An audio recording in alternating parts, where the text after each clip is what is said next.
Assalamualaikum warahmatullahi wabarakatuh. Perkenalkan, nama saya Melani Madatila, NIM 21087139. Baiklah, saya akan melaksanakan presentasi tentang analisis permasalahan pendidikan di Indonesia. Yang pertama yaitu pemerataan pendidikan di Kalimantan Selatan. Pemerintah sejak 2009 mengalokasikan anggaran pendidikan minimal sebesar 20%, baik melalui anggaran pendapatan belanja negara atau APBN atau anggaran pendapatan belanja daerah APBN.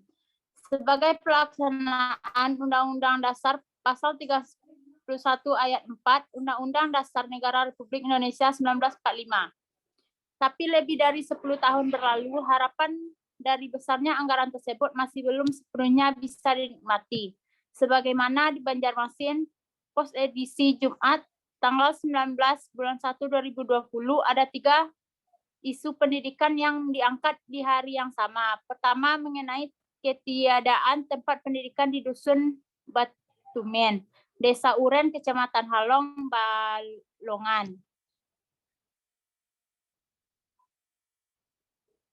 Kedua, adanya keluhan dari guru Kabupaten Banjar terkait tunjangan penghasilan pegawai TPP. Dan ketiga, mengenai kekurangan tenaga guru di Banjarmasin yang jumlahnya mencapai 1.500 orang untuk SD dan SMP. Bila dikupas lebih dalam, bisa jadi ada lebih banyak lagi persoalan pendidikan Banua.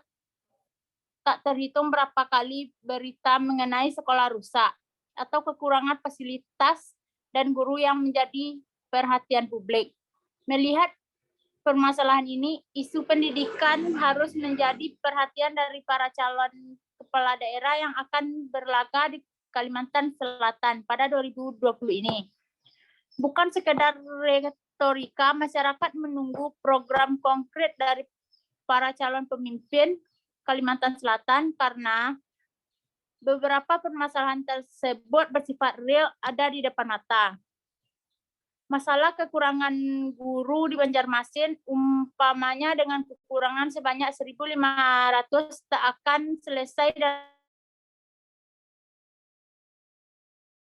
setahun. Bahkan mungkin 5 tahun lama masa jabatan, tanpa program konkret, kekurangan guru tak akan bisa diselesaikan dan bahkan bisa bertambah parah.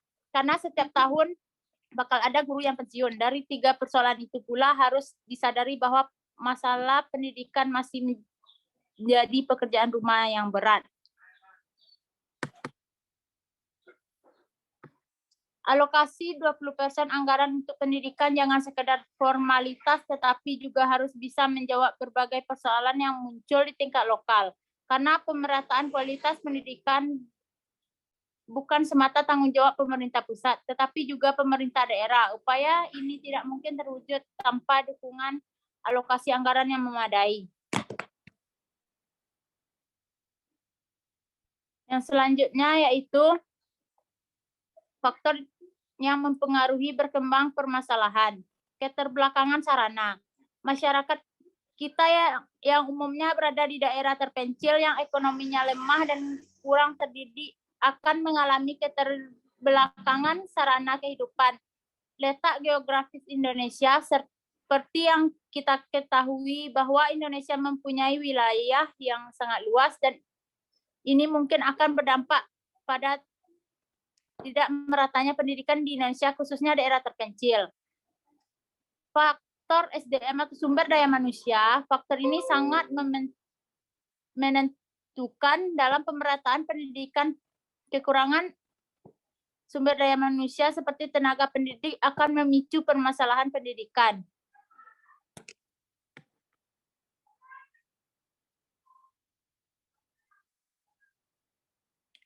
Upaya penanggulangan permasalahan sistem pamong pendidikan oleh masyarakat, orang tua, dan guru. Beberapa yaitu SD kecil pada daerah terpencil, sistem guru kunjung, SMP terbuka, Pengelolaan pendidikan, ketenagaan pendidikan, tenaga pendidik ada antara lain pada peningkatan kualifikasinya, memberikan kesejahteraan kepada seorang guru, mengirim tenaga pengajar yang berkualitas ke daerah yang kekurangan tenaga pendidik, serta meningkatkan sumber daya manusia tenaga pendidik yang sudah ada. Perbaikan fasilitas, kekurangan atau kerusakan fasilitas pendidikan jelas akan mempengaruhi kualitas pendidikan karena secara psikologis seorang anak harus belajar pada lingkungan yang konduktif dan didukung oleh sarana yang lengkap.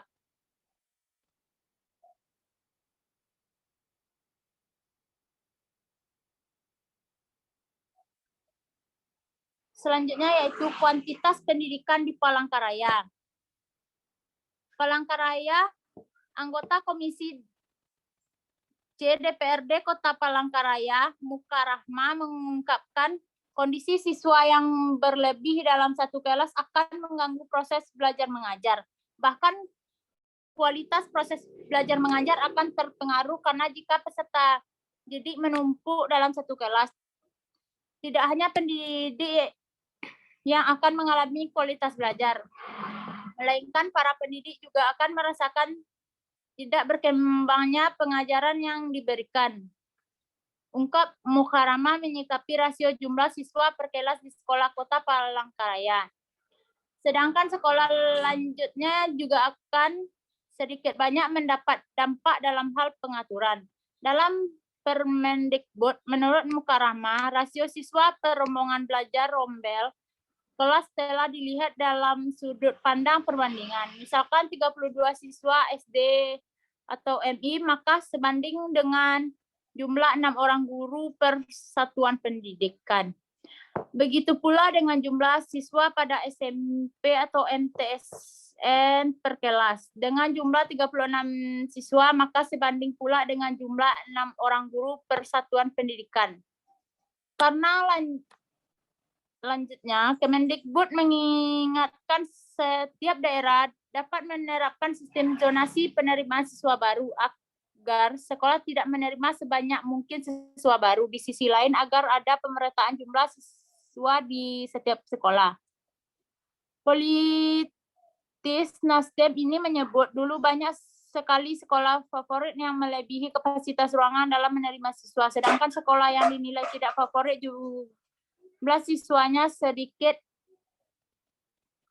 Kami dari pihak Komisi C sekali waktu bisa melakukan pengecekan ke sekolah untuk melihat jumlah siswa per rombel dalam satu kelas.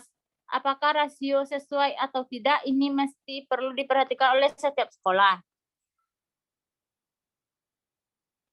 Faktor yang mempengaruhi berkembangnya permasalahan yaitu terbatasnya ruang kelas. Terbatasnya ruang kelas akan membuat pembelajaran menjadi kurang efektif karena hal ini dapat menyebabkan para guru maupun murid tidak mendapat suasana belajar yang baik.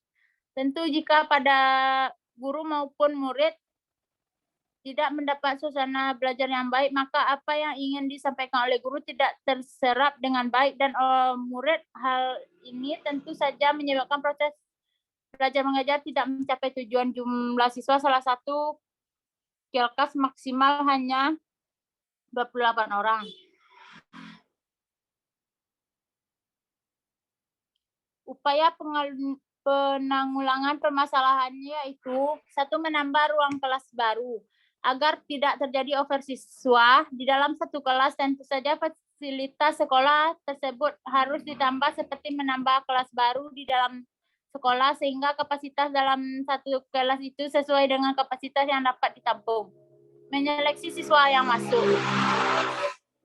Menerapkan proses seleksi pada suatu sekolah dapat mengurangi kelebihan siswa dalam satu sekolah sehingga pada murid dan guru yang berada dalam satu kawasan sekolah itu menjadi seimbang dan proses pembelajaran dapat berjalan dengan lancar sehingga tujuan pendidikan dapat tercapai dengan maksimal.